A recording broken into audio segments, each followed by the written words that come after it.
السلام علیکم ناظرین، مومل وائس کی جانب سے آپ سب کو خوش آمدید۔ امید ہے کہ آپ سب خیریت سے ہوں گے۔ ناظرین، آج کی میری ویڈیو پراسرار جنگل کے پارٹ 2 پر ہے۔ امید ہے کہ آپ اسے پسند کریں گے۔ میں نائل کی مدد کرانے اور کتے کی ٹوکری پکڑنے آگے بڑھی، مگر نائل کو ہکا بکا پایا۔ کیا ہوا؟ اس کی طرف دیکھتے ہوئے کہا۔ ساتھ ہی موبائل کی روشنی ڈکی میں ڈالی تو کتے کو اپنی جگہ سے غائب پایا۔ ادھر ٹوکری خالی پڑی تھی، نائل اپنی جگہ ساکت تھی۔ یہ کتا کدھر گیا؟ سچ بتاؤ، کہیں شفو نے تو نہیں بھگا دیا اسے؟ مجھے شفو کی اس بحث کا خیال آتے ہی پھر سے غصہ آنے لگا، اور اسی خیال سے میں شفو کی طرف جانے لگی، مگر نائل نے بازو پکڑا اور چپ رہنے کا اشارہ کیا۔ زی اس سے کچھ مت پوچھنا۔ اچھا تو پھر؟ پوری بات سن لو یار، مجھے لگتا ہے کہ یہ جگہ سچ میں بھوت پریتوں سے بھری ہوئی ہے۔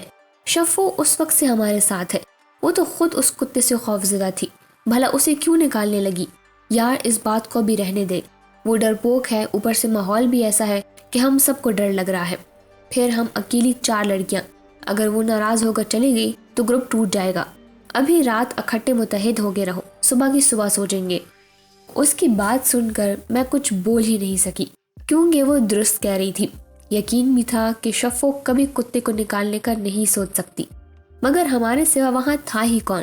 اور بھوت پریت کچھ نہیں ہوتے، میں نہیں مانتی۔ اگر ہوتی بھی تھے تو ان کے پاس اتنا ویلا ٹائم نہیں کہ مرنے کے بعد بھی انسانوں سے پنگے لیں۔ کیا خسر پسر چل رہی ہے؟ جیا گاڑی لاک کر کے آئی تھی۔ نائل نے ڈکی بند کی اور سوٹ کیس گھسیٹنے لگی۔ کچھ خاص نہیں، میں نے مختصر سا جواب دیا اور ان 2 سایوں کے بارے میں سوچنے لگی۔ ہوٹل تک گاڑی سے پہنچنے کے لیے سڑک تھی، مگر ہم اگر پیدل جائیں تو بیچوں بیچ جانا ہوگا، مگر شاید 10-15 منٹ تک ہم اس گاؤں پہنچ جائیں۔ پیدل چلتے ہوئے میں نے کہا، ڈھلوان وار راستہ تھا، سنبھل کے چلنا ہوگا۔ جیا تم نے گاڑی لاک کر دی؟ نائل نے پوچھا۔ ہاں، اب صبح ہی کوئی چارہ کریں گے، فی الحال گاڑی ادھر ہی رہے گی۔ تمہارا وہ پپی کدھر ہے؟ شفو نے وہی بات پوچھ لی جو میں نہیں چاہتی تھی۔ او یار، وہ تو ادھر ہی رہ گیا، اوفو، میں نے افسوس سے کہا۔ بلا شبہ میں اداکاری اچھی کر لیتی تھی۔ اس طرح ہم 10 منٹ تک گاؤں پہنچ گئے۔ وہاں قریبی مسجد سے کسی آدمی سے ہوٹل کا پوچھا اور اس طرف چل دیے۔ ہوٹل کئی سال پرانا تھا، نہ اتنا بڑا نہ چھوٹا۔ رہنے کے لیے اوپر منزل پر کمرے بنے ہوئے تھے، باقی کھلم کھلا سا ہوٹل۔ وہ آدمی ہمیں ہوٹل کے دروازے تک چھوڑ گیا۔ وہاں خوب چہل پہل تھی، طرح طرح کے لوگ وہاں آئے ہوئے تھے، کچھ چائے نوش فرما رہے تھے اور کچھ چارپائی پر بیٹھے گپے ہانک رہے تھے۔ یہاں آ کر تمام ڈر بھول گیا اور شفو کا مزاج بھی واپس لوٹ آیا۔ نائل دیکھ، یہ کونے پہ جو بندہ بیٹھا ہے نا، مجھے لگتا ہے بیوی سے مار کھا کے آیا ہے۔ نائل نے ٹھوکا مارا۔ چپ کر جا شفو کی بچی۔ ہوٹل کے مالک سے میں کمرے کی چابیاں لے آئی۔ ایک بڑا کمرہ ہمیں دیا گیا، سلیقے سے بچھے بستر، کونے میں ایک میز رکھا ہوا تھا، دیوار پہ بڑا سا آئینہ، کمرے کے ایک کونے میں دروازہ سا تھا۔ میں نے کھولا تو وہ واش روم تھا۔ صفائی کا اچھا خیال رکھا گیا تھا۔ نائل نے سوٹ کیس ایک طرف رکھا۔ جیا جاگرز اتار کر فریش ہونے چلی گئی۔ شفو کے گھر سے کال آ گئی تھی۔ نائل میرے پاس کھڑکی تک آئی، جہاں سے میں لوگوں کا جائزہ لے رہی تھی۔ ہاں، تمہیں کیا لگتا ہے وہ پپی ادھر سے کیسے غائب ہوا؟ کیا شفو کا کہنا درست تھا؟ کیا لگتا ہے وہ بھوت ہوگا؟ میں اس بارے بالکل لا علم ہوں، تمہاری طرح ہی سوچ میں ڈوبی ہوئی ہوں۔ کچھ دیر بعد کھانا یہی لا دیا گیا۔ ہم نے کھانے سے اچھی طرح انصاف کیا۔ کھانا تو لذیذ تھا۔ پھر سب بستر میں گھس گئے۔ اگلی صبح شاندار تھی۔ ہم نے ناشتہ کیا اور 9 کے قریب ہم ہوٹل سے نکل دیے۔ ہمارے سوٹ کیس ادھر ہی تھے، بلکہ موبائل بھی۔ صرف میں نے ضروری سامان ایک بیگ میں ڈالا اور اسے کندھے پر لٹکا رکھا تھا، اور شفو نے موبائل جیب میں ڈال رکھا تھا۔ کانوں میں ہینڈ فری 2 سے وہ ارجیت سنگھ کا نیا گانا سن رہی تھی جو حال ہی میں ریلیز ہوا تھا۔ شفو اور جیا آنے کے لیے بالکل تیار نہ تھی۔ شفو کو تو ہم لے ہی آئے، مگر جیا کا کہنا تھا کہ وہ ابھی مزید سوئے گی، اسی لیے ہم 3 لوگ ہی نکل پڑے۔ گو کہ ہمارا ارادہ صرف جنگل کے زیادہ اتنے اندر جانے کا ہرگز نہ تھا، اسی لیے جیا کو سونے دیا۔ کچھ احتیاط برتنے کا کہہ کر ہم آ گئے تھے۔ اب ہم ایک کچی پکی ڈھلوان پر چل رہے تھے۔ ابھی سورج نے اپنا مکھڑا نہ دکھایا تھا، مگر اندھیرا بھی نہ تھا۔ آس پاس خوبصورت لمبے درختوں کو چڑھتی پھولوں کی بیلیں،